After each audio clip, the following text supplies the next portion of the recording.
What's up, everybody? Welcome to The Stack. I'm Alex. I'm Justin. I'm Pete. And we got a bunch of comic books to review today on The Stack, so we're going to get into it. But first, I want to mention, I always forget to mention this on The Stack, if you want ad-free versions of this podcast, patreon.com/comicbookclub.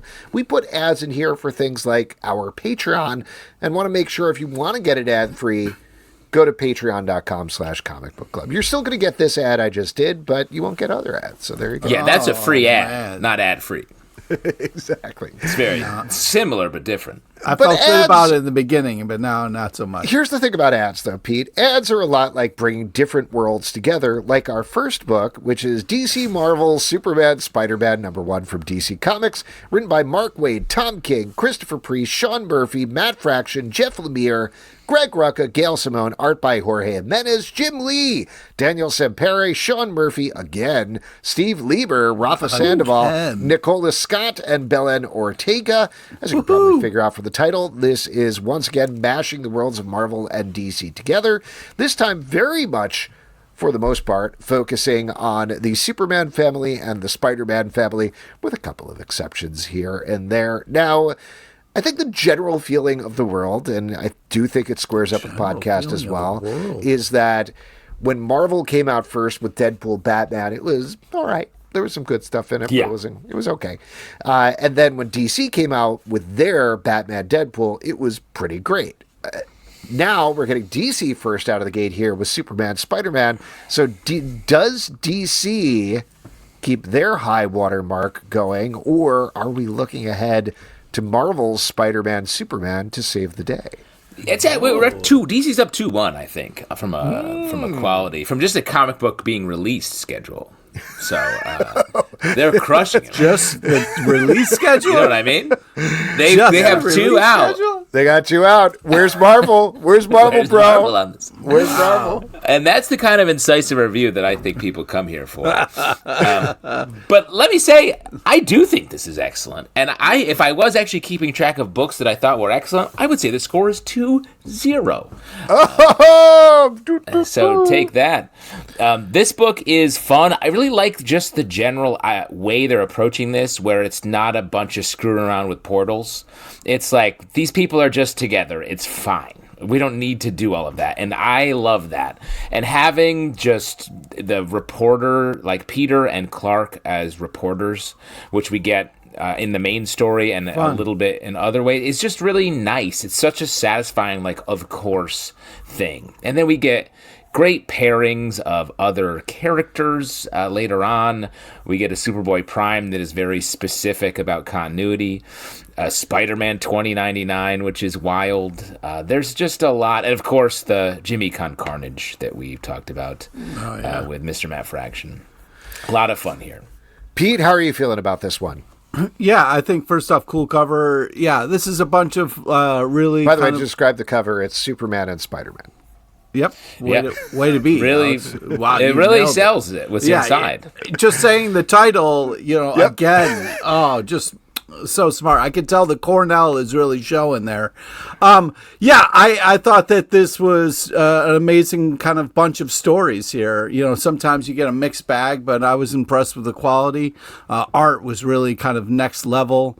Also, in kind of the main story here, you get kind of Lois and Superman, and you get Peter and MJ. So, you know what I mean? Like, these two couples are power couples and should be kind of, front and center. And, it's nice to see. There was a lot that I liked in here. I think I wasn't quite as high on this one as the Batman Deadpool issue. I just thought that Grant Morrison story in the front was bananas. And I love that. That just kind of went for it. This is Mark Waid and Jorge Jiménez, a crazy solid team doing just a very earnest, solid, good story about Superman and Spider-Man teaming up against Dr. Octopus and Brainiac. Good. It's great. It's what you want out of a story like that, but it's not quite as transgressive as, say, what Grant Morrison was doing with... You can't do that because, like, Grant Morrison is playing with Deadpool. Mark Waid is playing with Superman and Spider-Man, Yeah, characters that they're much more familiar with. And here's the thing, though. I think what they did, though, is because Marvel went first with Batman Deadpool, you come hard with a real hitter on that. with a weird story. Here, you're saying, let's just do like some great storytelling, have these steady hands who know the characters more than like a wild swing. Makes a lot of sense. Editorially. Just to kind of finish that thought, Alex, you can't do that on television, but you can do it in a comic book, and I think it was well done. Very, very fair. We also talked to Tom King about his story with Jim Lee, and I appreciated talking to him about it because it felt like it gave me the proper context, because I was expecting like a Tom King story, like hardcore Tom King story, but he said no, he was kind of writing it. He didn't use these words, but like as a fuck around, to be like, all right, I'm just going to give Jim Lee some crazy stuff to draw. And that's exactly what you get here. There is some fun stuff, but it's not like as insightful as you necessarily expect from him. But I thought, Jim Lee drawing Gambit. Yeah, come on. And it was wild. But like, we were anticipating these books for quite some time, and then we get them, and now it feels very normal. Like, oh, another one's coming out. But then when you see like Superman and a Sentinel in the same panel, it's like, whoa, what? Whoa, these guys aren't friends or enemies. They shouldn't even know each other. So, that's cool. I do have one story to talk about, though. Oh, I have one story I want to talk about that I think was the best one in the issue. I wonder if you're going to call out the same one and say it was not. But I just thought it was very weird, and I'm talking about Power Girl Punisher. Best one in the issue. Best story in the issue. Yeah! Because if you're talking about the weird story, of course you like this one, because I was like, what are we doing here? What a pairing. Oh, my God. I loved it. That was absolutely off the wall. Gail Simone going for it with like deep continuity jokes about absolutely everybody. Paul. Getting Punisher to crack a smile, throwing Power Girl and Punisher accidentally on a blind date. And then, this is a big spoiler. I should have mentioned spoiler warning for this whole thing. But yeah, you should have. The part of the book that I was like, oh, I'm having a very nice time reading this, even in the like crazy dark Jimmy Olsen carnage story, which we haven't talked too much about, but I thought went so hard in such a funny way. Yeah, it was a fun. Yeah, they did a great job. It's them. Yeah, Matt Fraction and Steve Lieber doing it exactly the format they did. My pal, Superman's pal, Jimmy Olsen. But yeah, that last story throws it. Power Girls. And let's be clear. Yeah. We are spoiling the end of this. The implication here, at the very last two panels, is that the Power Girl goes and fucks the Punisher. Yeah! Are you fucking kidding me? What are you talking about? Why the not? Punisher, and I'll tell you what, the Punisher War Journal. We've made fun of the Punisher War Journal where he's like, look, I shot all these guys, whatever. I keep a journal. At the end of this, he's like, I'm going to have sex with Power Girl. In his little diary. He writes it in his little journal. Dear Penthouse. I'm sorry. You're skipping over the part that made me like cackle out loud that I couldn't believe this was happening in DC Marvel Superman Spider-Man. Is Power Girl is there at a bar where the Punisher is at because she's on a blind date with Paul, Mary Jane's Paul, which Mary Jane's ex. Hilarious. It's great too because she's like, this dude is nothing, is a nobody, and I was like, hell yeah, I love this. All for on that. Paul. The idea that Power Girl is like, I really like the way this Punisher guy. Come on, what are you talking about? And it was such a great fit. It was such a great fit, I thought. But also the fact that the Punisher, who I don't think has ever had sex with a woman since his wife died, was like, I don't know. Maybe point to a time when the Punisher was flirting. He's holding a cup of coffee in the bar in this scene. I'm like, I've never even seen him enjoy a cup of anything. He's smiling. And then the thing that's probably throwing you, I think, Justin, is the fact that Tom King's having, fun with the story he's doing with Jim Lee, but mostly there's like, wow, what if Uncle Ben met oh my God. Pa Kent. Or like, oh, we're really going to explore these relationships and see what these characters are like from different universes. And Gail Simone is like, what if Power Girl fucked the Punisher? As I say, like, I think it's funny. I like it. I wish there was more stories like this. Yeah. I just think of the idea that she picks up the Punisher and they fly off to an apartment, and he's later writing in his journal, which is mostly about guns and killing people. And then he has an entry where he's like, hey, I had intimate, romantic, love-making sex with Power Girl. He's writing that in the War Journal? Okay, Punisher. That's what we're doing. I guess it's a sex journal now. Why you hating, bro? I think it's I'm not hating. I love it. But now my perception of the Punisher is forever changed. I want his journal to be gunpowder scented, but also have curly Q hearts in it, because that's the kind of guy that he is. Also, shout out to Belén Ortega on the art here, which was just a perfect match for the story. I thought it was great. I loved it. More of that, please. It was fun. Maybe not more of this plotline, but more like that. Like, just go for it. Go crazy. You're jamming two universes. We don't need to be careful about this. Like, have a little fun. Anyway. No, it's very fun. Ultimate Endgame, number 3 from Marvel, written by Deniz Camp, art by Jonas Scharf, Terry, and Rachel Dodson. Oh boy, it's really come down to it here in the Ultimate Endgame, as our folks trapped inside the Maker's bubble are fighting a bunch of goop, and outside, everybody is not fighting goop. No, they are also fighting goop. I don't know. There's a lot going on here. Great, cool cover. This is a little frustrating for me. I'm finding this event a little frustrating because I like Deniz Camp. I like the Dodsons. There's a big thing that happens in this issue, but I think part of it is muted by the way the plot is rolling out, and perhaps it's still my expectations of this being like, we are ending the universe with this series. We are getting the big climactic action scenes and moments in Deniz Camp's The Ultimates. That's where we're getting it. Here, this is all a lot more intimate, and it's not giving me that big event finale feel. Yeah, it feels like a little rushed and a little messy, weirdly. And like, I like the idea that they have two different artists doing inside the bubble, outside the bubble. That's a cool idea, but it's not really working. I don't think. And I hate to say that. I'm in the Deniz camp, but this is the first time I'm like starting to get a little chilly in the camp. You're a head camper, bro. This is. I know there's a mosquito crazy. In my tent, and there's something swatting around. I don't like the last 3 pages. I did not like.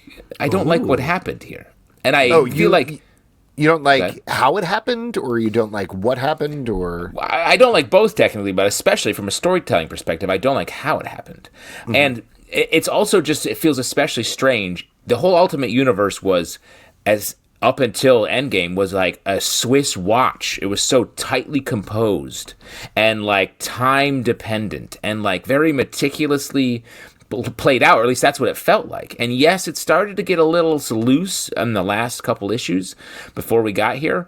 This feels like the opposite. This feels like a throw it all in the room crossover where we're just we have to get this done in 4 issues or whatever. Well, let me throw out to you a moment that I think exemplifies exactly what you're talking about, which is the Ultimate X-Men characters are here for some reason. They are trying to track down their missing team member who got lost towards the end of the run, and they're like, oh, maybe she's over there. I saw a glow that looks like her, which is very thin reason for being there.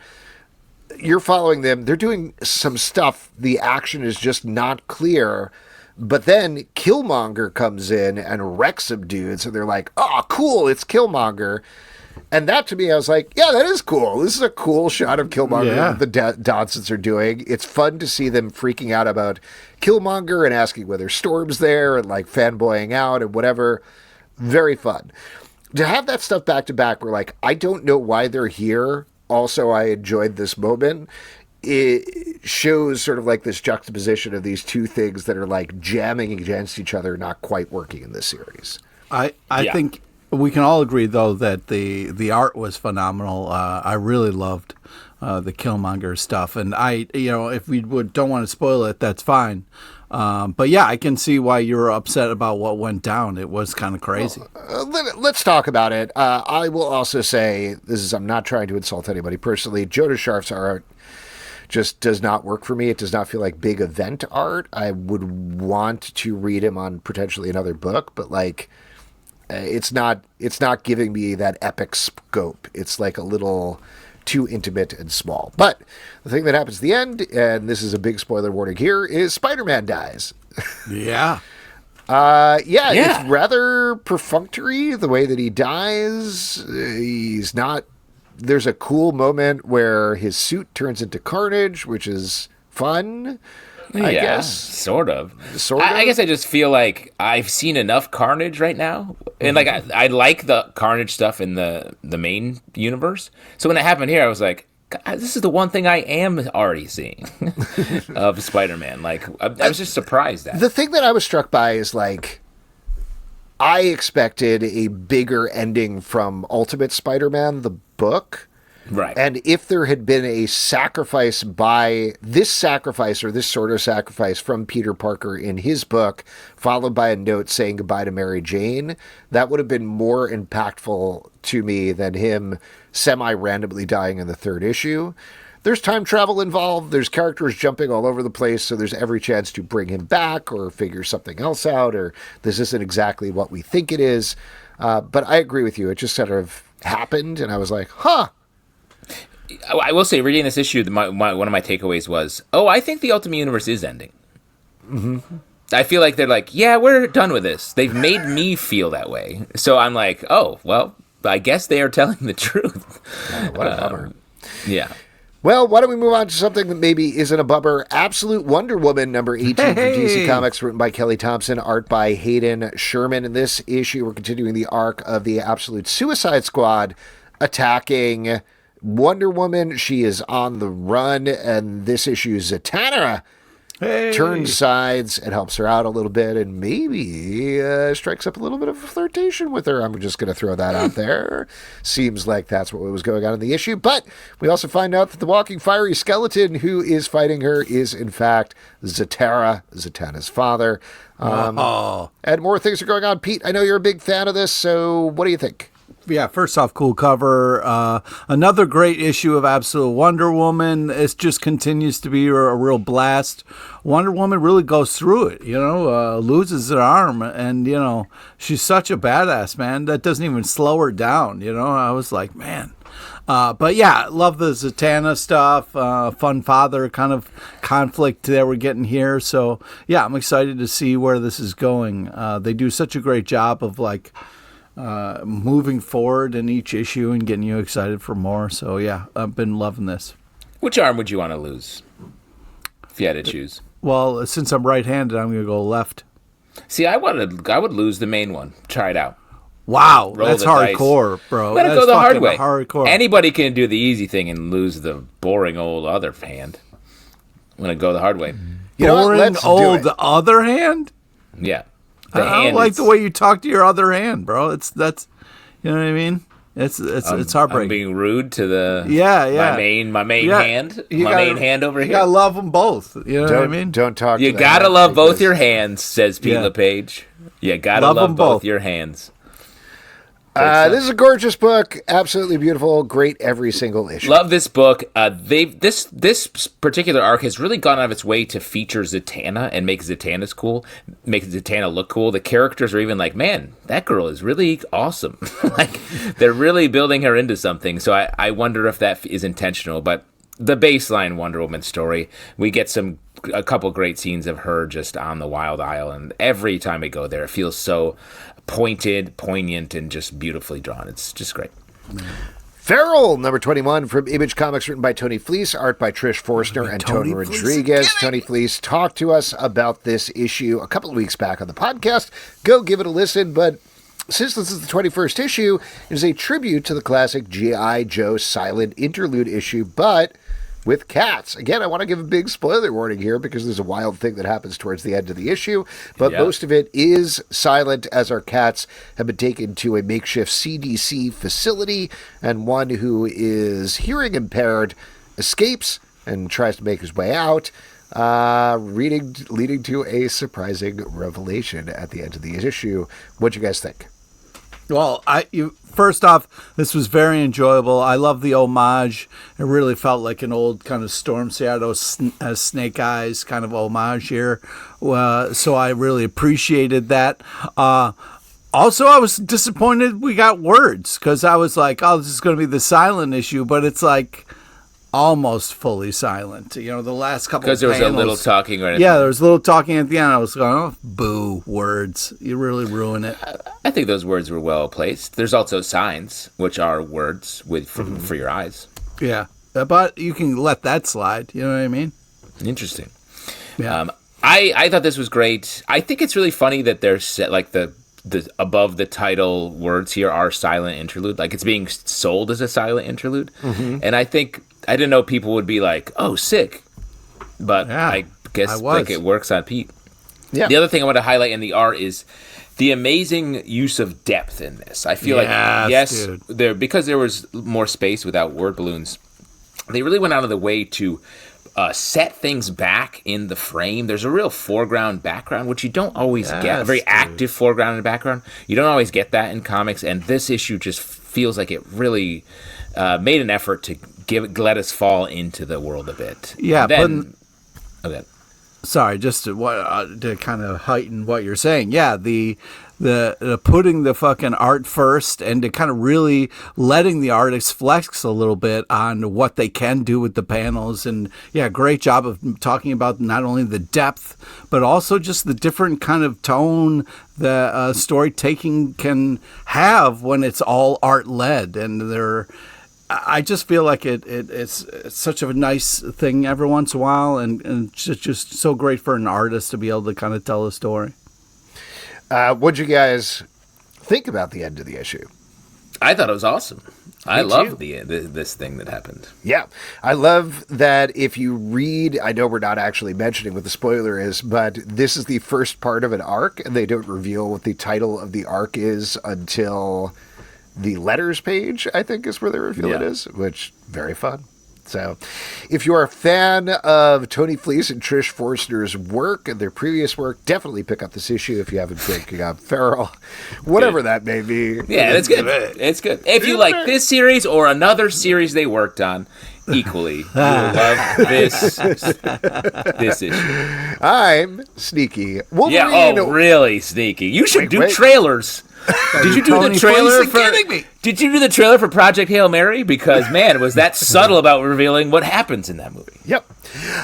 Thank you. I worked very hard on that. Me and Ryan. Wolverine: Weapons of Armageddon #2 from Marvel, written by Chip Zdarsky, art by Luca Maresca. We are continuing the countdown to Armageddon, the big summer event from Marvel. Here, Wolverine is trying to track down a mutant who's been given even more extreme claws, if you can believe that. And he's teaming up with a Captain America who is even more extreme against another Captain America who's even more extreme, who's also kind of a Wolverine. What? Ah! There it is. That's the audible representation of it. What's upsetting is, with all that, it feels like this would be an exciting, crazy issue, but there was a lot of just talking heads, a lot of sitting around and talking, and it was kind of driving me nuts. But I do like where we kind of got, and, the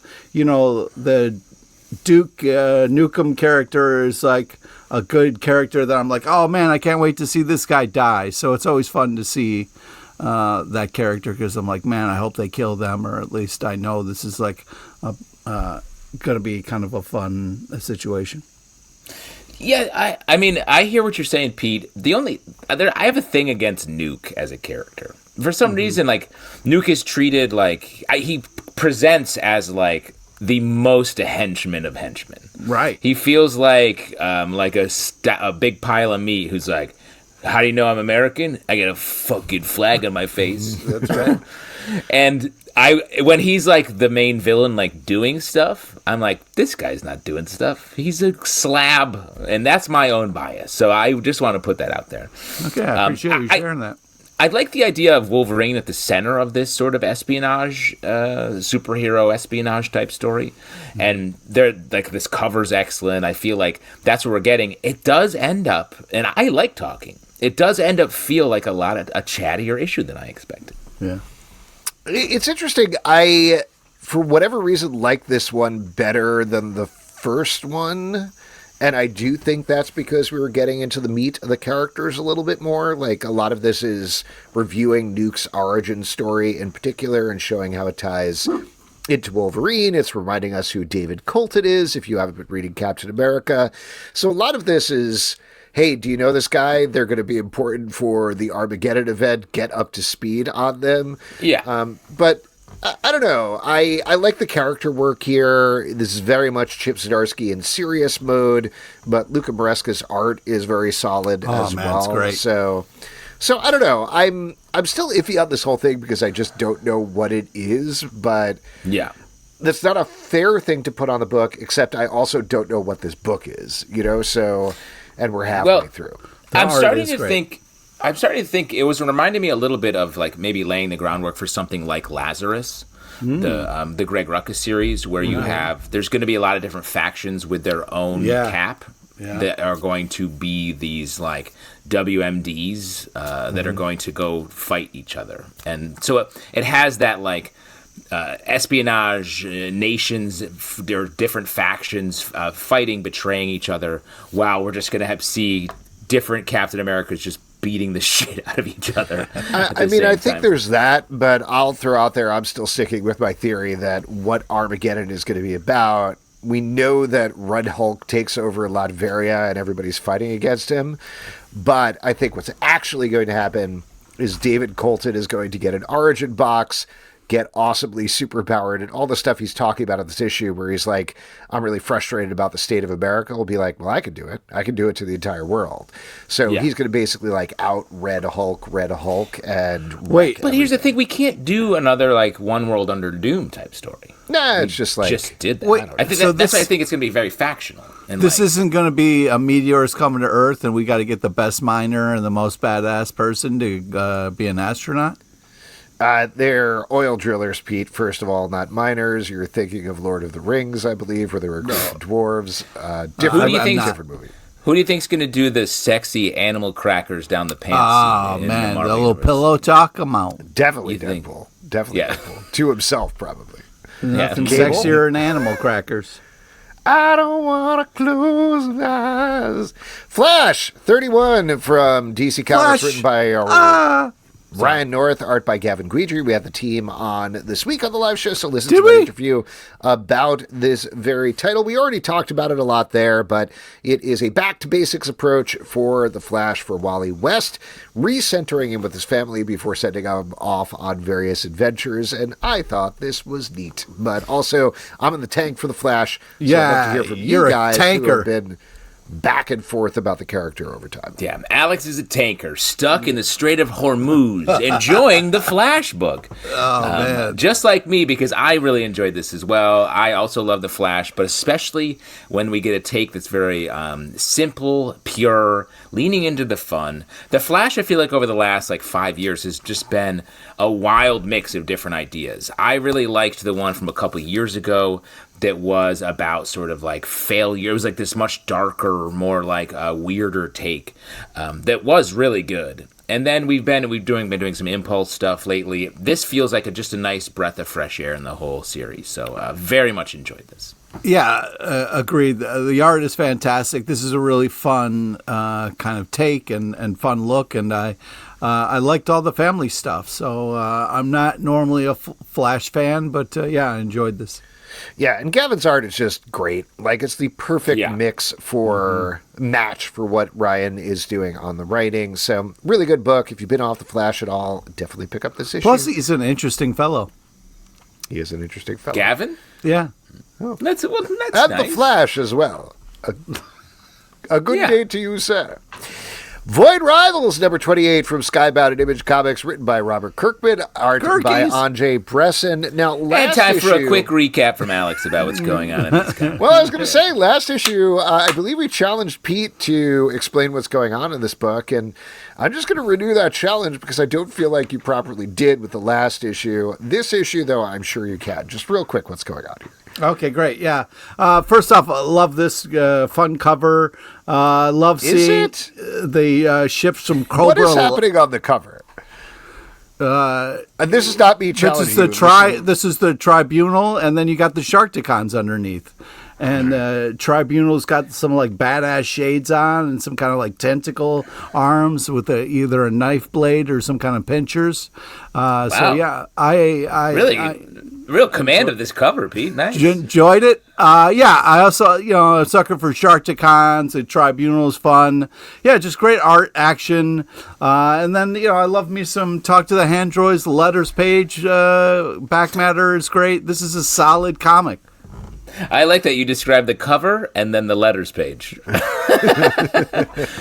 That is the part that makes the most sense. Yeah, I shouted out that I like the ships from the Cobra La stuff as well. Mm-hmm. I got to say, I thought the art in this issue was excellent, and I really liked there were a lot of different perspectives we see in this, which was very cool, and I was sort of letting this wash over me a little bit and enjoyed this issue more than the recent one. Hey! It felt like I have a we're question getting some for you big guys. sci-fi battle. Yes. The cover here that I'm looking at is a little blurry, so I can't tell. This is the Quintessent War. Is that part 4 of 16? Or how many parts is that? 8? 6, I think. Okay, all right. Whew. All right. You worried? I was worried that we had another 12 parts to go of whatever is happening here. You're upset about it? You don't want to go for 12 parts? Alex, there's going to be a lot of echoes of the Quintessent War as well, so don't worry about the after smash. Oh, okay. All right, great. You're just mad because your boy's not in this one. Suxoid? I am mad there is no Suxoid. That is my main criticism of this issue, for sure. But that's also my criticism of every comic. Every comic that does not have Suxoid, I'm mad about. You do say that in a lot of reviews where it doesn't make sense. Yeah.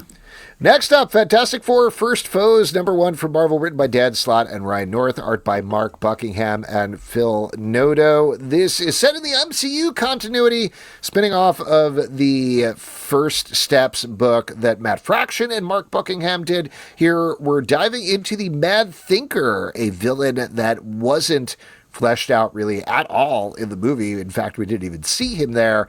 And instead, we're finding out how his origin ties into the origin of the Fantastic Four. And I gotta say, no Suxoid. This book sucks. Wow. Man, you took away the first thing I was going to say. I don't think this sucks. I did think the Mad Thinker thing was kind of fun. I was a little like, this would make more sense to me, at least if this was more tied into when the movie came out. But it's fun to kind of see this version of Fantastic Four, Let's just go a movie version. I think that's a fun thing to do. And I like the art. What did it feel like to revisit? I haven't thought about this movie in a while. What did it feel like to re-enter this world? Are you like, yes, a timeless classic? No, I mean, I wasn't that huge of a fan of the movie, but I don't know. I was like, you get it. You look at the cover, you go, okay, great, movie Fantastic Four. I know what we're jumping I'm not into. asking if it's gettable. I'm more the feeling. It's definitely gettable. I know what's happening. Okay. I guess to answer my own question, I felt I was like, the feeling was strange. It was a foreign feeling. Like this movie has faded. Like Fantastic Foreign feeling. I agree with you on that. So what I pivoted to is the fact that I like Dan Slott writing a fun Fantastic Four story, and Mark Buckingham is great on art. There's also a really fun 2-pager at the end from Ryan North and Phil Noto. I love the 2-pager. Very funny. So I hear what you're saying. This feels like, I'm not 100% sure why we are doing this. I'm not even saying that. Like, I like the story. I thought this was a great issue. Like, it's just a great Dan Slott. The Fantastic Four are in it, but this is like a mad thinker story. And, starting with him being the great thinker and seeing him sort of fall. I thought it was great. It was just more like the sense memory of the Fantastic Four movie was sort of like, oh, yeah, right. It did make me feel like I wish they had been doing more things like this all along with the MCU. Which they have had MCU comics, but they've always felt even more superfluous than this, where they're like, we're not even really filling in events. It's just people being like, hey, remember what happened off screen with this thing? When they could have been doing things that tied into the MCU all along, that didn't conflict other things, that fleshed out moments in bigger ways. So I don't know. Maybe part of it is that this feels a little late if they had been doing this for the past 10 to 15 years, we might be feeling different about this comic. Okay. I don't know. Maybe. I don't know, man. Absolute Martian Manhunter number 10 from DC Comics, written by Dennis Camp, art by Javier Rodriguez. Justin, are you back in the camp? Yeah. Camp? You camping again? This comics continues to be excellent. It's like sitting and trying to remember when you were on psychedelic mushrooms. Ooh. The way it's laid out and everything, it is the most like memory of doing drugs comic out there. And there are a lot of comics that do that. But it's great. The art's great. The story is really interesting. The way we end up with John having more than one Martian riding with him is really interesting. The metaphor and symbolism is really fun here. Yeah, first off, crazy cool cover. I don't know what is kind of real and what is not, but man, the colors, just the panels, just the page layouts, it's so art forward and so kind of like tripped out and wild and beautiful. Just so amazing. The panels. I love this art so much. Gorgeous book, great writing, tripped out, like you guys are saying. Universal Monsters, The Phantom of the Opera, number 2 from Skybound. The gloriously restored Pantages Theater. Sorry. Written by Tyler Boss, art by Martin Simmons. In this issue, the Phantom continues to attack Christine. Period. We have a lot of ongoing runners in this show. Do you Phantom by phone. The hardest one for anyone to understand is when Pete and I shout a commercial from upstate New York in the early 90s about a theater in Toronto that was showing Phantom of the Opera for a while. Is that the weirdest? It seems like our entire childhood. It was always on and always running. Honestly, I can't think of the Phantom of the Opera without thinking of this commercial. I agree. By 100%. Phantom by phone. And the show in the gloriously restored Pantages Theater. Yeah. But this comic book Can I just point out that this commercial is so old that the tagline was, "Hey, great news, you can buy theater tickets over the phone now." Yeah. Yes, we're not Phantom denying. by phone. We just introduced this. Yeah. I've called you old so many times, Alex, and we are being so old here. We may as well be being like, I love to do the Charleston of the sock hop with my sweetest one, and here we are just continuing to do it. This comic, though, I am enjoying this. I hate to invoke this, but it reminded me of 80s Sandman. Oh. Like that type of Yes. very literature feeling story with Dave McKean-esque art, where it's very dramatic. There's a lot of running around and surprise violence.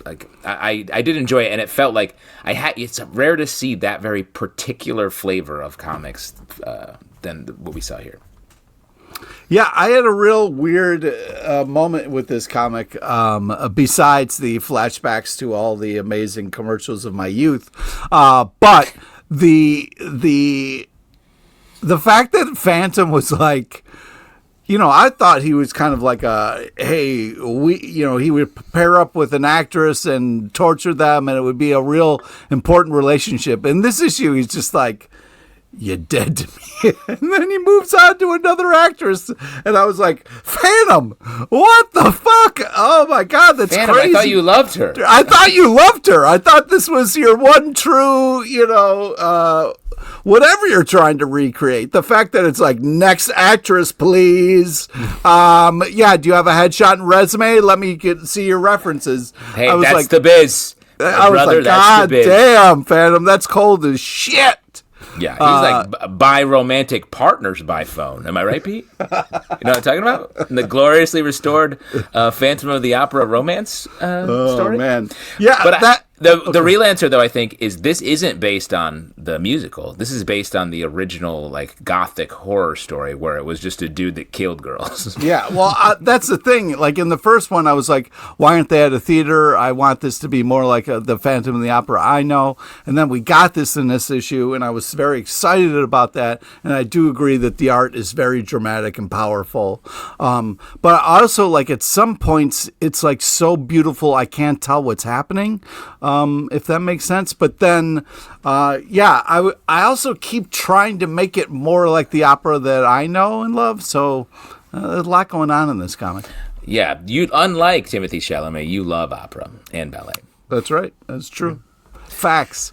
The Amazing Spider-Man, number 25 from Marvel, written by Joe Kelly, art by Ed McGuinness. This continues the Death Spiral storyline as Venom, Mary Jane, Peter Parker, Spider-Man, and Eddie Brock Carnage are teaming up to take down Torment, or at least not initially, because Carnage really wants to take over Torment and team up with him. Have a Torment team-up, if you will. I've been loving this crossover so far. What do you guys think about this issue? I like this. This is really, Joe Kelly's one is really growing on me. I'm also a little bit in my head about the interview we did with him because I asked him about MJ and how he feels about that relationship, but I think what I should have asked him is how he feels about love and, the one true. Interesting. You know what I mean? But anyways, this is great. The kind of team up that happens here with all the kind of like, Venom, Carnage, Anti-Venom is cool. I like this kind of getting them all on the same page, which is a great idea. And I feels like maybe it wouldn't make sense on paper, but they're really pulling it off in a great way. So, yeah, I'm impressed with what's going on. The only thing that I have is the spiral, or as I like to call him, bikini bottom, because that kind of thing he has on his chest really throws me off. It just looks like he has a loose bikini bottom on the front of his uniform or costume. Torment? Yeah, the spiral guy. Huh. Nice. All right. Pete, really thinking about beach season.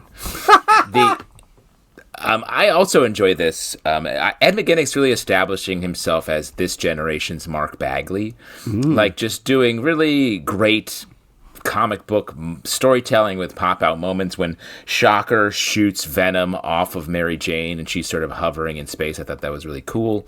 Or Torment with the Shocker gloves. I did find perhaps an alarming clue for what's going to happen with romance in this comic. Mary Jane, you know who she's going to be dating? Flash Thompson. No, because It was hinted in the previous issue. Yep. No, listen. I'm trying not to lose my shit here because You're not succeeding. I know, but in this issue, I felt like that. Like I got to calm down. But in this issue, Venom's like, "Hey, your pheromones are spiking," and she gets really nervous about it. But I thought they were talking about Peter Parker. No, I have it was horrible when news she was for talking you about Flash. No, literally, someone just mentioned that they might see Flash. Pheromone spike. No. Venom don't lie. No. Venom is wing woman. I read so that, hard. and I guess I have my Peter MJ blinders on, and I was like, oh, he's talking about Peter Parker. Yeah. MJ to Flash Thompson is Power Girl to his Punisher. Oh, God You know what I mean? Oh, yeah. Now I'm confused. I do think that's such an interesting turn. And if the super story that we're telling is that eventually Peter and MJ will get back together, and I'm not convinced of that anymore, I think this is a step you could maybe believe, Pete, if you need something to stop you from crying into your pillow. I think you can take that home with you.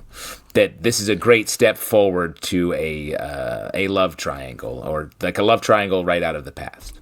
By the way, to take a big step back, it's crazy to me, Pete, that you didn't say anything about Spider-Man dying and Mary Jane feeling it happen all the way in the Savage Land over in Ultimate Endgame. Yeah.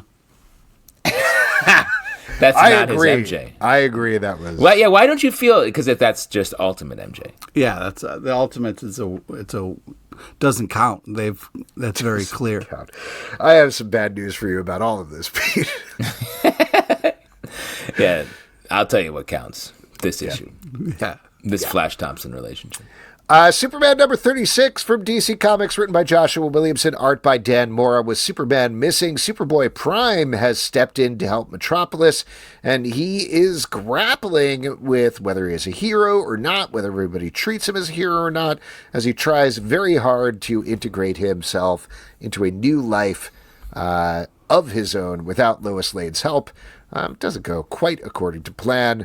Justin, I'm curious to hear from you because you've been a little back and forth about Superboy Prime. I will say I enjoy the character. I think Joshua Williamson is having a blast with him, and I'm really curious to see what he does over the course of this redemption arc. But how are you feeling? Yeah, I mean, in the past I haven't really enjoyed like the meta nature of the character. Feels like he's always just being like very snarky, very like Deadpool, except he's just madder and more like important to the overall continuity for whatever reason. This I actually am enjoying more. It does feel like Joshua Williamson has found just a more a clear path for him. Like, and him trying to be Superman rather than trying to kill Superman is much better just from a storytelling perspective.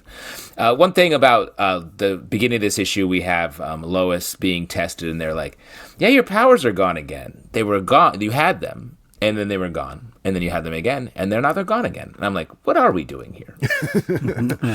What's the deal here? Well, there is a bigger story that he's been building up, he being Joshua Williamson in the background. We don't know what's going on with Zod, and I believe, if I remember correctly, Superwoman's powers went to Zod.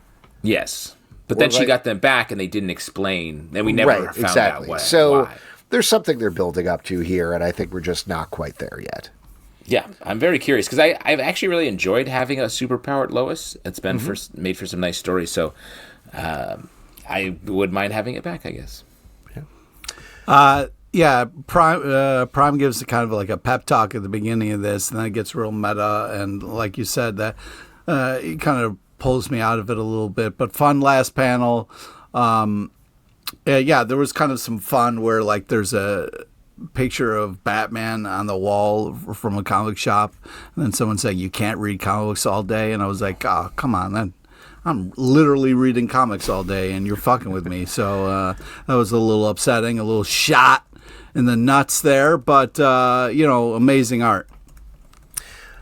Wiccan, Witches Road, number 4 from Marvel, written by Wyatt Kennedy, art by Andy Pereira. Wiccan is trying to gather some magical items to get his powers back and turn his husband into not a puppet. Meanwhile, there are some forces aligning against him and some forces aligning behind him at the same time. The series has been a lot of fun with some really beautiful art, and I think that continues at this issue. But what about you guys? How do you feel? Yeah, I agree. This is really fun. Love the art and the action. It's a great story. The mom hug was very touching and nice. I thought this was very enjoyable. I love this team. Wanda really the guest star of the year so far in Marvel Comics, I feel like. That lady pops up all the time. It makes a lot of sense here. I do enjoy this. I like the way that this comic specifically has done their like guest stars has been good. We get Speed showing up. It's a nice mix of fun with some high drama as well. Hyde Street, number 11 from Ghost Machine at Image Comics, written by Jeff Johns, art by Ivan Rice. We are meeting a new character, or we met him in the last issue, but continuing to explore it a little bit. The Butcher of Hyde Street, as we also jump to an alternate reality, I guess you can call it, where we follow Pranky, among other things. Lots of spookity-doo, as usual, on the old Hyde Street. Oh, my God. Who are you? But what I liked about this is we're getting into like a larger story. I mean, we've been slow playing. This felt like a very pretty clean anthology series for a while. Then we started to get some like rivalry between our narrators, and then the narrators took center stage, and now it's sort of like the bigger stories coming home to roost here, and I actually like that move. It feels like very well paced for something like this. Yeah, I agree. There is some moving on the chessboard here, but it's done so well you don't mind it. Just really love the art style. Continues to be such a kind of twisted and interesting tale. You can tell it's in great hands and it's well taken care of. And fun merch in the back. The Creature Crisp T-shirt. It keeps calling my name. One of these days I'm going to have to pull the trigger on that. Dungeons of Doom, number 3 from Marvel, written by Benjamin Percy and Philip Kennedy Johnson, art by Carlo Magno, George Gianti, Justin Mason, Robert Gill, and Carl Story. We are wrapping things up here as various factions are exploring the Dungeons of Doom and dying in horrible ways, and some of them turning into horrible things that may mean bad things for the Marvel Universe going forward. I've been really enjoying the series. I would have loved to have seen even more of this and for this to keep going. But what about you all? Yeah. Oh, go ahead. Go, you can go. Yeah, I do think this is just a fun, good collection of stories. You got Ghost Doom in there, which is fun. Just the twists and turns of this is great. I enjoyed this, or continue to enjoy this.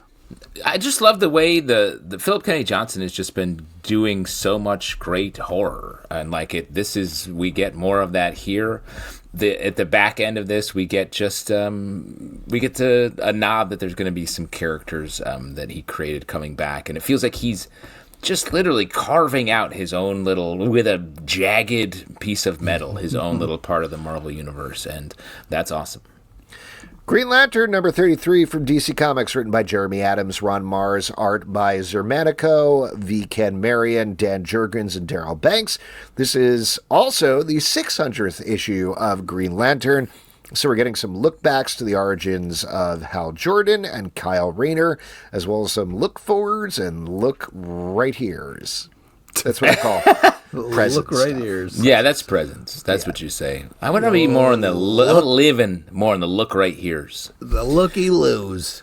What do you think about the fad of returning to legacy numbering and then going back for number 1? It feels like we've all gotten rid of all that. Now it's just let's just do regular numbers. When I thought that was here to stay. Wait, what do you mean? Switching, calling this now this is issue 600. They're very loosey-goosey with it across the board.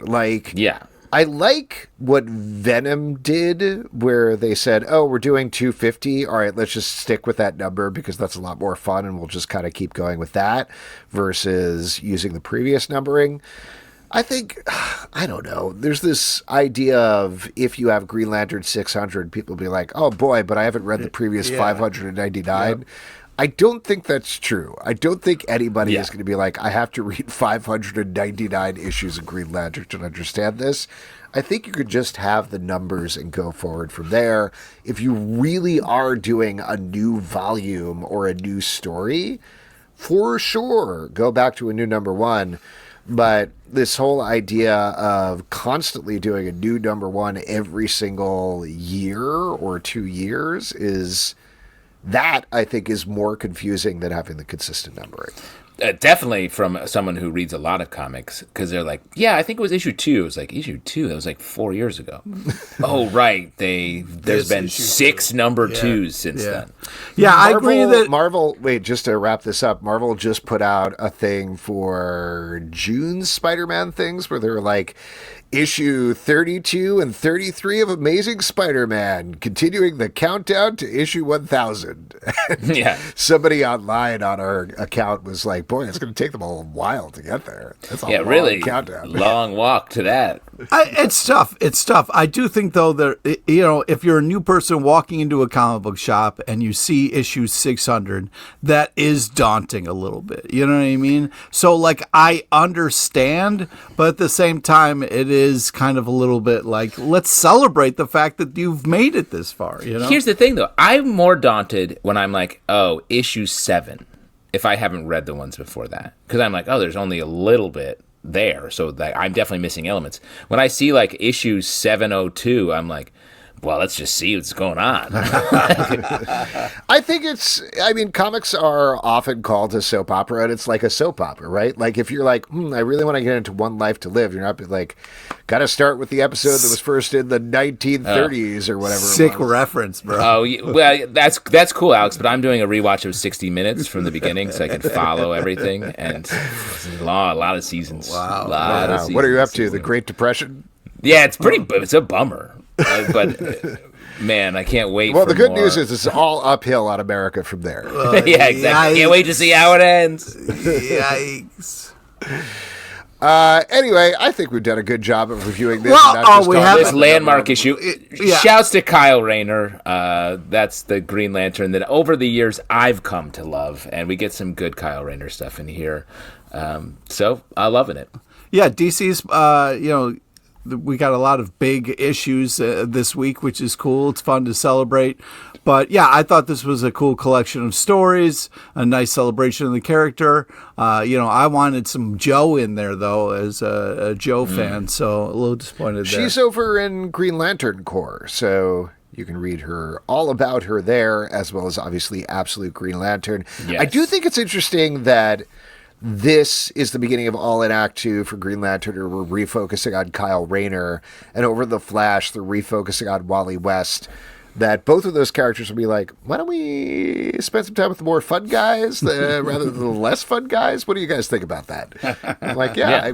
I like more fun than less fun. Thank you. So that's good. Yeah, I mean, just reading like or looking at the page, the origin of Hal Jordan, and it's got like Hal looking serious, and then Hal killing everyone, and then it's like, oh yeah, this guy has a pretty bummer past. So I'm with it.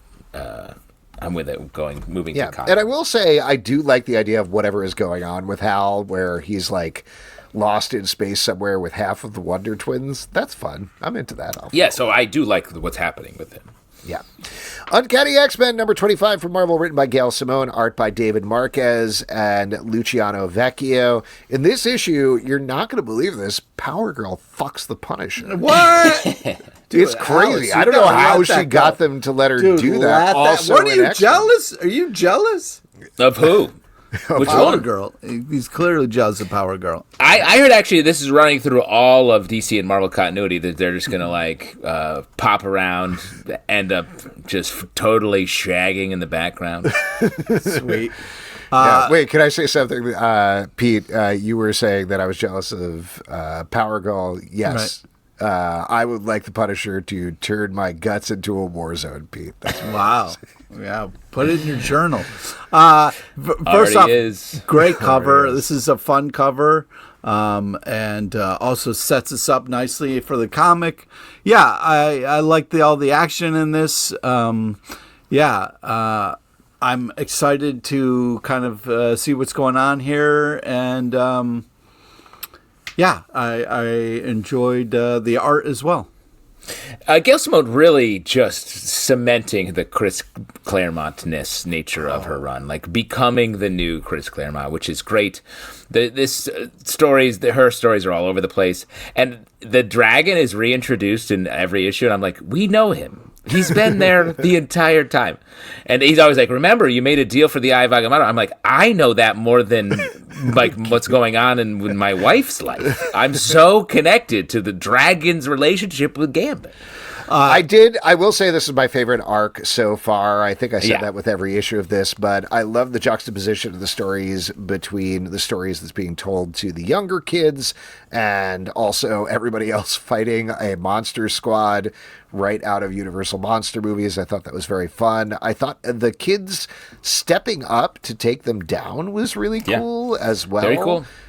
This is great. I really enjoy this arc, really enjoyed this issue. I agree with you on the dragon. I'm like, okay, I get it. It's fine. Also, I'm like, he's part of the team. He may as well move in. He's around. But I'm also very intrigued. I wonder if it is going to have anything to do with the dragon. They are teasing that there's a secret that's been going on in the background about this team since the beginning, which I don't know if you guys read. Did you guys read Excalibur back in the day where it was like issue 50? They were like, oh, by the way, something crazy was going, and they like twisted the whole reason the team got together. Yes. And I feel like talking about the Chris Claremont nature, I feel like she's gonna do something like that, and I'm really excited to see what that is. There definitely is something there's a lurking just vibe underneath this whole series, 100%. And it's been there from the beginning. It felt like they just sort of landed in New Orleans, but there's just something, like you're saying, there's something there, and that's exciting. Justin, did you feel very seen in this issue? We had a girl trapped in a well. I know you lived that well life. That had to be a real problem, you know. Oh, we found a weirder bit than the Pantages Theater. As I told Pete once that I grew up on well water, so I had more cavities, and it blew his mind. That's right. But it wasn't a well like I was getting a bucket. I'm not a pioneer. So it was a more advanced well, is what you're saying. You didn't have the crank to get the water, like the water would come up. A lot of people, if you don't live in a city, you live in the sticks, you probably have a well. Right now. I have a faucet where I get my water. I don't have a well. It comes out of the faucet. It's just from a well rather than a pipe, because I don't live in a city. I don't know your well technology, man, all right? So I saw a well and immediately thought of you, and I was like, oh, man, Justin must be so happy to get a well in this comic. Every night I would make a wish to meet friends as good as you two. But was it tough? And I haven't yet. Was it tough when you were like sitting out there in the field and then your dog would come running up to you and you're like, what is it? Someone fell down the well? Yeah.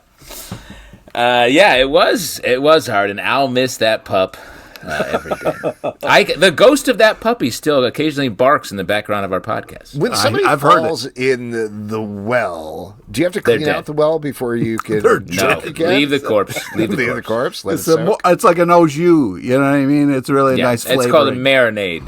A marinade. Beautiful. I've seen that episode of The Walking Dead. White Sky, number 2 from Image Comics, written by William Harms, art by J.P. Mavinga. So the first issue of this book was a huge hit. Part of that slate of Image comic books that came out that were like new books, sold out immediately. We read it, and I think generally we're okay with the storytelling, appreciated the art style, but personally I found my mind blown a little bit by the fact that the concept was ghosts took over the world and made it snow constantly, because that was not clear from the first issue. Well, I'm here to tell you in the second issue that is still not clear. Yeah, I don't know what's happening in this issue, in this comic. Like, it feels like, oh, it's a zombie apocalypse. And it's like, oh, it's not zombies. There's a ghost, sort of, but it feels like it's not just ghosts. There's also some people chasing them. The thing that I thought was, I still like the art in this book, but when you have a relatively clear concept like ghosts cause it to snow, I know I said this last issue, that's what you lead with. Like, that's your lead. You got to hit that a bunch in your first arc so I understand what you're talking about. Let me say also the idea of, like, you need a clear concept like ghosts make it snow. I'm like, let me stop you right there. What? What do you mean? Well, this is what I'm saying is, like, if you have, like, my elevator pitch is like, what if you were in a world where ghosts make it snow? I'd be like, great, tell me more about that and let's explore this world. So far, in the first issue, we've had what seemed like some flame ghosts. We have no ghosts in this issue, but we do have somebody who seems like he comes out of Barbarian, the movie from Zach Grieger, as well as a bunch of people who are rejects from Mad Max who are chasing this girl who lost her father and now has another father figure. So, I don't know. I know it seems like we're lumping on this book because, like, I want to understand what's going on here, but I am not. Well, if I enjoyed this, and yeah, when someone says ghost snow, I just like, oh yeah, because ghosts have crazy dandruff. Anytime ghosts are around, a lot of them, it just snows. That's just, facts. People know that. But yeah, I also do think do they not have sheets, the ghost? Is it just like... That's why they wear the sheets. Rivulets of dandruff coming out. Yeah, if you don't have the sheets, that's why you're supposed to have sheets. Yeah, it's kind of a universal thing. Covers up the dry skin, ghost skin. Ghost in the sheet, dandruff in the streets. Yeah, that's what they say. Yep. I love the art in this. I love the action, and this was kind of like a horror movie to me, where like they stopped to rest, and I was like, "Don't stop to rest! They're gonna fucking catch up." So I was kind of having fun yelling at this comic while I was reading it. How long since the apocalypse happened are we in this comic? Do we have it defined?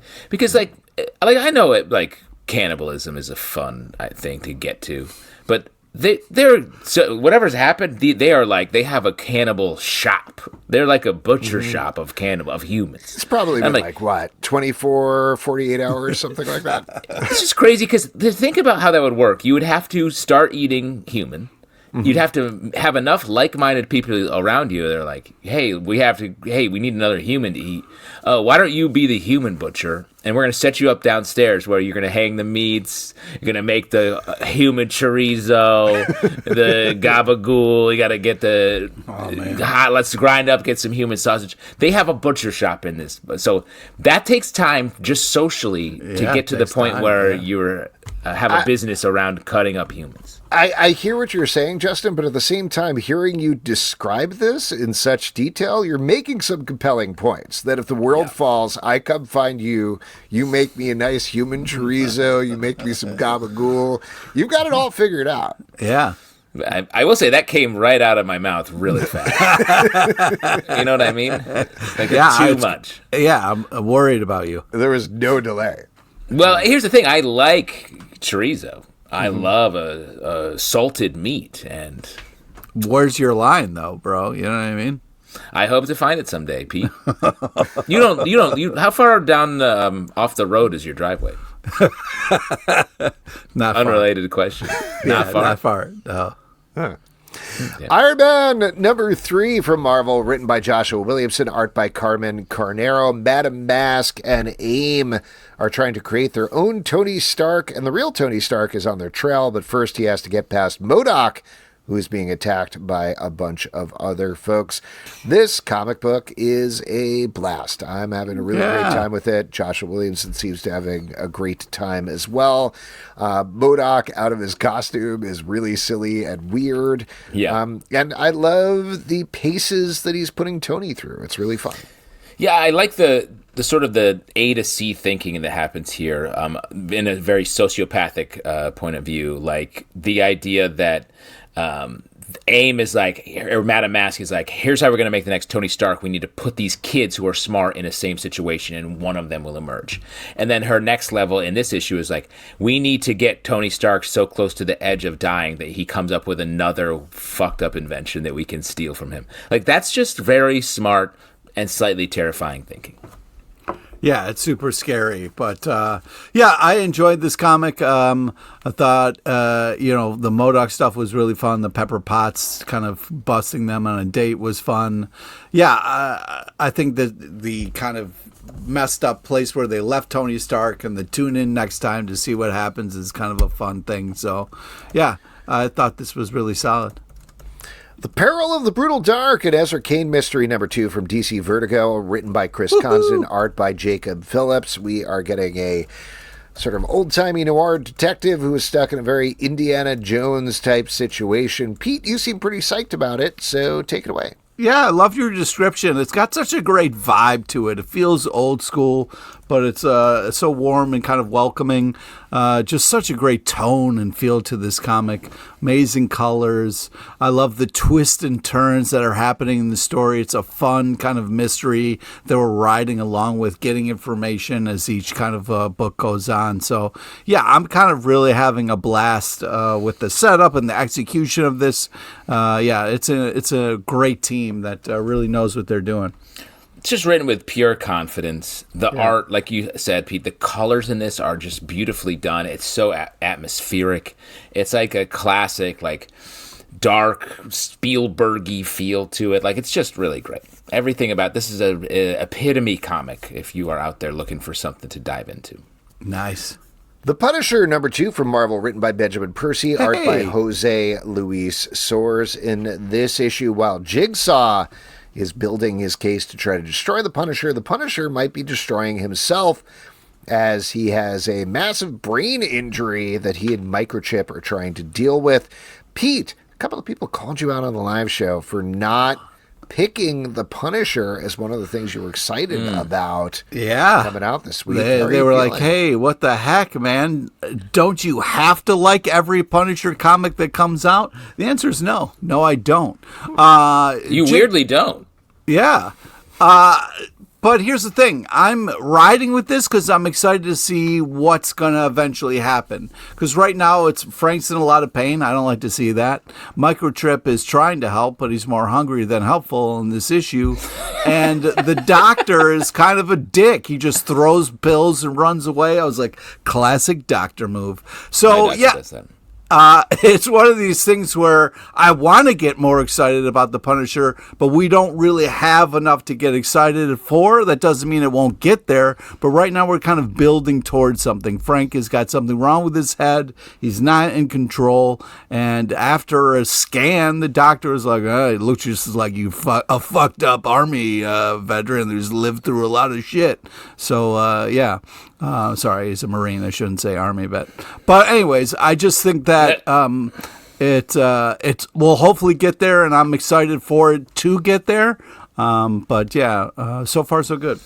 I was on board when Power Girl faked her orgasm in Katz's Deli. How dare you? And then the older woman said, I'll have what she's having, and the Punisher shot her head off? That was unnecessary, but it turns out she was running a human chorizo shop out of Katz's Deli. So she's the real criminal. That explains the lines around the block. Oh, my God. Yes, oh, man, everyone loves it. What a reveal. I don't know, everyone's so unhappy in this comic. The Punisher's like, my brain. Microchip is like, I need a job. I want to be your guy. I'm like, Microchip, invest in NVIDIA or get a job with an AI company. I'm sure it's it's up for AI. I don't know if you guys saw the news about OpenAI losing the deal with Disney. That's like a minor hiccup going on right now with AI because, like, it's the future, honestly. What just happened? Uh-oh. Did you just give a tech talk? talk? Does a gun? Someone have a gun to your head? Yeah. Does Sam Altman have a gun to your head? Yep. I have a question about Jigsaw's masks. Mm-hmm. So he's been putting on these fake faces, and I think we talked about this with the last issue too. Face off. You take the way face off. Jose Luis Soares draws it though is he's like, he's just tearing. Yeah. It's like I don't know what it is made out of because it seems like he's tearing skin off each time. What's going on there? Yeah. I mean, when you really, and Justin knows this, as a classically trained actor, when you were taking on a role, you really become this person. So when you're ripping off the face, you're kind of ripping off this person's. Oh, it's an emotional thing. Yeah, exactly. Yeah. It's not just the pain of, ripping off your skin, so to speak, I think he used, and this is a common mistake, too much spirit gum when he was attaching the mask to his face. Mm-hmm. I've torn off unlike a lot spirit of fake fingers, spirit gum can, It's crazy that spirit gum is still how you attach a mustache to your face. That stuff is like putting straight up super glue onto your bare skin. Yeah. Have you guys used spirit gum lately? Oh, not lately, no. But when was the last sketch show you've been in?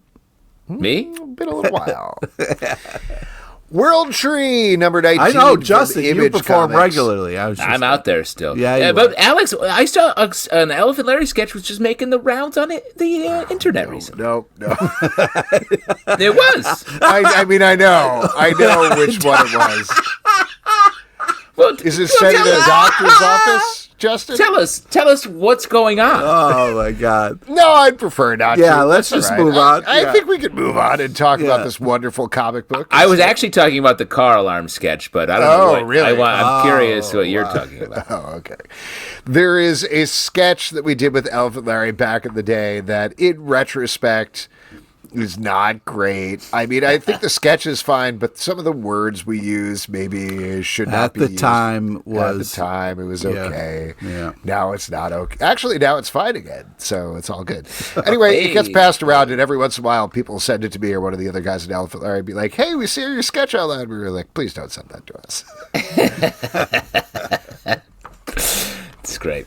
Yeah. World Tree number 19 from Image Comics, written by James Tynion IV, art by Fernando Blanco. In this issue, we're checking in with a lot of characters and a lot of stuff is going on. I got to tell you, I'm like 50-50 on this title, where one issue I'm like, oh man, that was great and really terrifying. And then we get an issue like this where I'm like, I don't remember who these people are.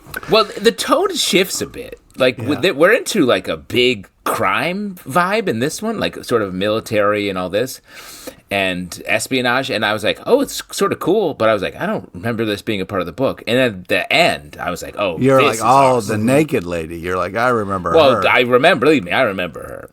But the part at the scene at the end, I thought was really well done. And, it's that all last well done. And it's the last drawn. panel is unbelievable. That's a hell of a last panel to leave it on. It was so.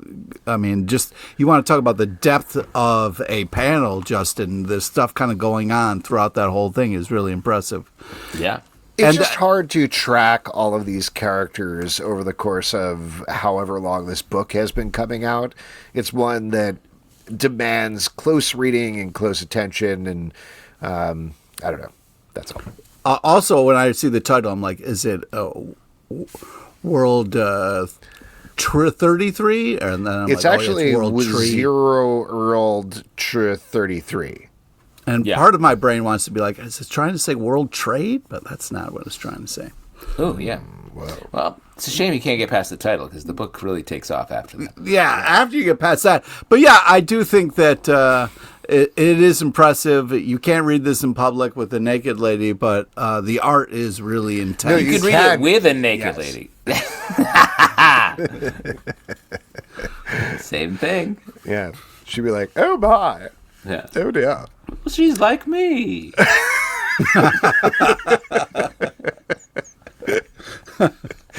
First time I saw myself on screen. Who are you doing? Alex and I have a mutual friend who's oh, okay. Oh, all right. She's sort of like a Mrs. Doubtfire type, but naked. Great. Oh, hello, Alex. I'm sure she is not our ex-husband. That's one thing I'm sure about. Right? Our mutual ex-husband. Yes. That's the same thing that Sally Field thought until the reveal. Until she jigsawed her mask off. I'm not done with the movie. No spoilers. Oh, yeah. Oh, no. It ends fine. Robin Williams just keeps living like her forever. Oh, dude. Rest in peace, Robin. Dimensional Rivals, number 3 from Marvel by Peach Momoko, Elena Casagrande, Bengal, and Mike Del Mundo. This is about Peach Momoko's riff on Psylocke, who comes from, I guess, kind of ancient Japan, Ronin era Japan. And she is falling through dimensions because of Galacta to pick up the Infinity Stones. And every time she falls into a new dimension, it's a new situation and a new writer-artist who is taking it on. We talked about this one a little bit on the live show, but man, this is just a gorgeous book. And the thing that struck me while reading this issue, beyond that, each of these dimensions is very fun in their own way, and I would love to explore more of them, is this is sort of part of the fact, Marvel playing off the fact that one of the big drivers to comic book stores right now, beyond the absolute universe for DC, is actually Marvel Rivals. Like, Marvel Rivals is actually bringing people into comic book stores, which explains a lot of the Marvel Rivals collections of the digital comics that they're doing, why they're doing so much Jeff the Landshark stuff, because he's a big hit on Marvel Rivals. That's also why they're doing this comic book. And not to go in the other direction, but if Marvel Rivals was more like this, I would be all in on Marvel Rivals. Because one of the things that actually like holds me up for the game is I don't like the visual, I don't like the look of it. The characters are a little too chunky and weird to me. But this is gorgeous. This is fun. Chunky, how dare you? They are. They're beefed out. They're all roided out. There's nothing better than beef, man. Can I just, I know we're already kind of in crazy town, but I just wanted to say, like, when you were talking, Zelvin, I could have sworn you were going to break out into song because you were like, Psylocke comes from, and I thought you were going to be like, from the land down under, I really thought you were just going to, I don't know, it seemed like you were setting it up because you were like, comes from, and then I was like, he's going up, he's going to do it. Sorry. Doesn't it go down, though? Come from a land down under. It goes down. It doesn't go up. Oh, you tricked correct me, you son of a bitch. Gotcha. I can't believe Well, it. look at him laugh. Oh my God, that was so great. Oh man. Did he actually pull a fast one on Alex? You pulled a fast one. Oh my God. Wow. Oh man. Oh, I'm done for the day. All right. Yeah, I do love these stories. It's hard because the art is so great. But you're also just kind of waiting for the Peach Momoko art as well. So I kind of feel a little bit bad, but man, the way this comic starts and is such a great, cool look, and it feels fresh and new, and it's fun to kind of see these characters kind of getting taken and pushed in different ways. So yeah. I just love the art jam nature of it. Like, Yeah. it's sort of a dream logic story, like a lot of Peach Momoko stuff, but this really works, I think. The flow is really nice. Star Trek: The Last Starship, number 6 from IDW, written by Colin Kelly and Jackson Lansing, art by Adrian Bonilla. This is the end of the second arc of the title, and we are finally sort of finding out what's been going on with this resurrected Captain Kirk, or at least getting closer to understanding what's going on and what he is all about. And it's not quite what you think, particularly as the Federation has fallen apart and is replaced by the Emerald Chain, which fans of Star Trek will know eventually paves the way for basically like criminal organizations and is no good for the universe. And that's what our crew knows is going to happen and are trying to stop. I've been on board with this title since the beginning, but what did you guys think about this issue? Yeah, it just continues to be great. I mean, some epic panels in here. I mean, the page layouts where you've got the ship and then they're kind of like panels are circling the ship was just such a cool idea and well executed. Yeah, I mean, when you're talking about space, I want these epic shots that makes you feel like you're really out there and kind of in the mix. So yeah, I was just... artistically, it's really impressive, but also story-wise, this continues to be really solid. Even if you kind of like Star Trek, you're going to love this comic. It's really impressive what they're doing here. Yeah, I think this is really capturing like a trippy 60s vibe with the art. The color palette's really strong and vibrant. I feel like I need to go watch some Star Trek to learn about this era because I don't know anything about it. And it feels like an exciting time in Here's the Star thing, Trek is canon. they've never done anything Yes. with the burn. They only touched on it in Star Trek Discovery, but only to kind of like talk about it. If I recall correctly, on Discovery, they were like, yeah, and the burn happened. You see a bunch of explosions as a flashback, and that's pretty much it. So this is untouched, this area. Yeah. Right. I just haven't. I feel reading this. I'm like, I feel like I'm just behind, and I haven't because I haven't finished Discovery and all those. I'm just lost. I'm feeling content guilt on this one. Aw. Fantastic Four number 9 content guilt. Oh my god. Man. From We're not being caught up on My everything. stars and No, I Cardinals. know. It's just a very modern problem to have. Oh yeah, I'm very modern. Yeah. Especially my problems. Yes. From Marvel, written by Ryan North, art by Humberto Ramos. This is continuing the Invincible Woman arc, which is about... It's not a invisible woman from an alternate dimension. The conceit here is that on a long enough timeline, the same thing could potentially happen in two different places. And here the Fantastic Four developed on another planet on the opposite side of the universe. And their invisible woman became much more powerful and also lobotomized so she doesn't feel good or evil anymore. She is attacking our Fantastic Four, leading to an absolutely horrifying sequence in the middle here where she tries to lobotomize our Sue Storm. Man, this is a very different mode than we've been getting from Fantastic Four, but I think it works. Like, just the tension is through the roof here. I loved this, like, and especially talking with Ryan North on the live show, like we said, and he talking to him where we're like, yeah, you're the fun science guy, and this was the scariest sequence of the week for me is when the Invincible Woman is turning layers of Sue's skull invisible, dude, so that she can cut out her the moral center of her brain to make her into her, and it looks like she does it a little bit or is almost doing it. I was like, whew. Yeah. Really breathtaking. And I like, this is one of the first in the new run that is like an ongoing, it's not a standalone, right? So like it was nice. Also, Humberto Ramos's art is just absolutely fantastic. And what's kind of cool is you got this, his art is a little bit more cartoony. I hate to say that because I don't want it to seem like an insult. It's exaggerated. Thank you. So, like, to have such graphic things happen and then his art be at the center of it, it's such a interesting combination that is really impressive and gives it a whole kind of another level. But, man, some fucked up shit happens in this comic book. But, man, the art is just so glorious.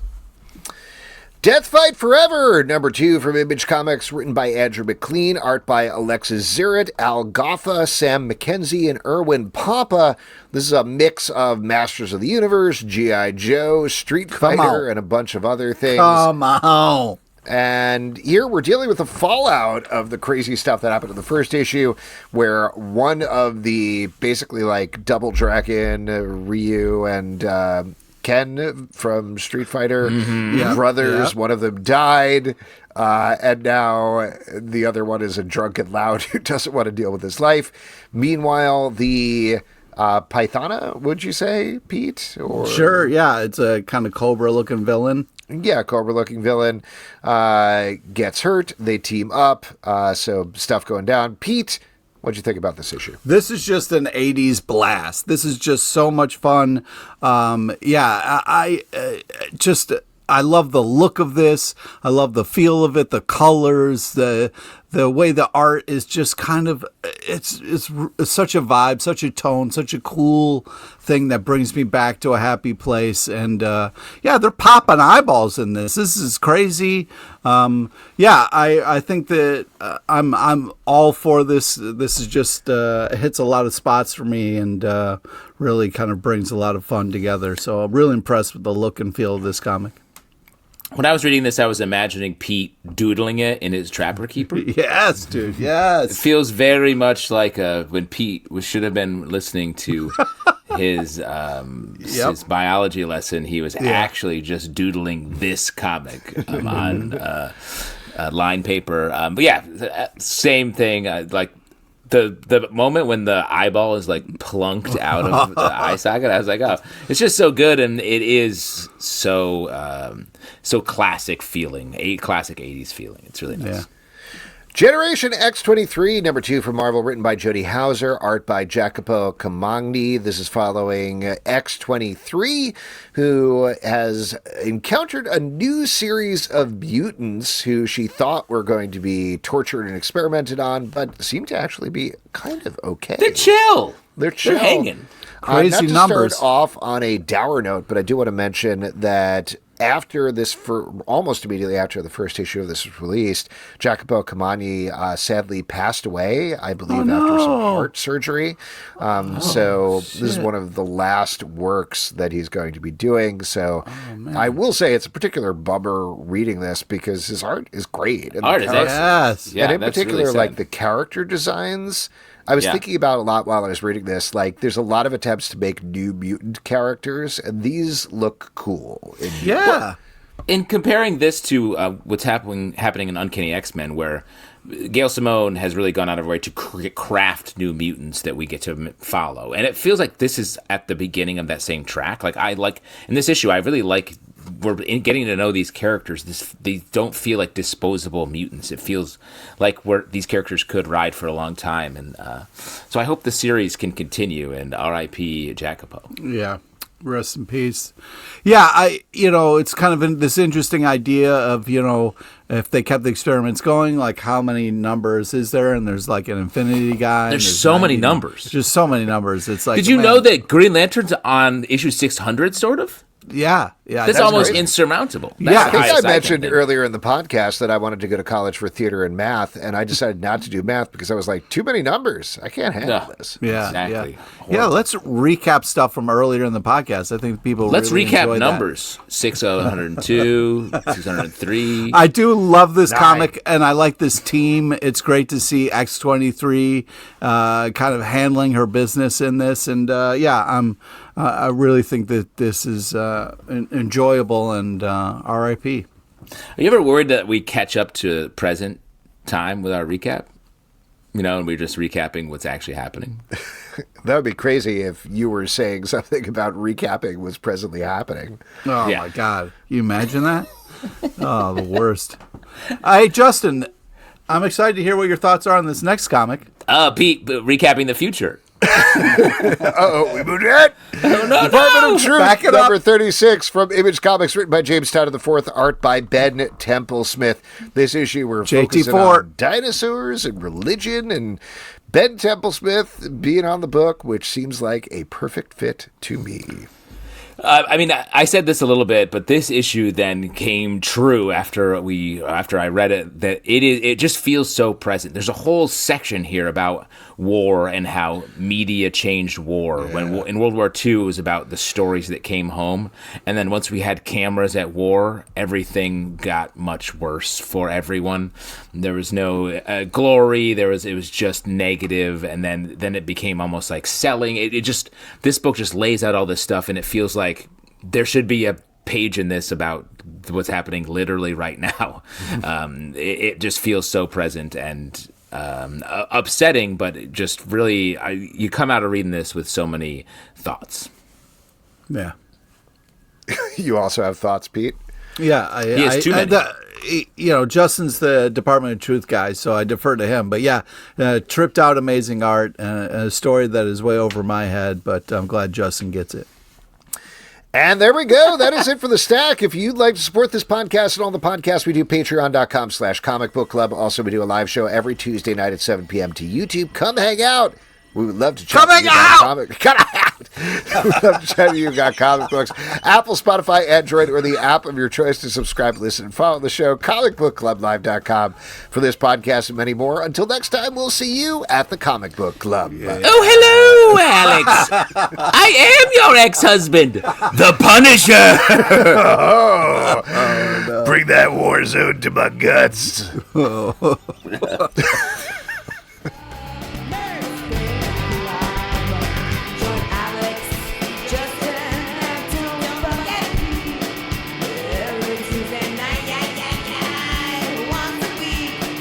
Blow your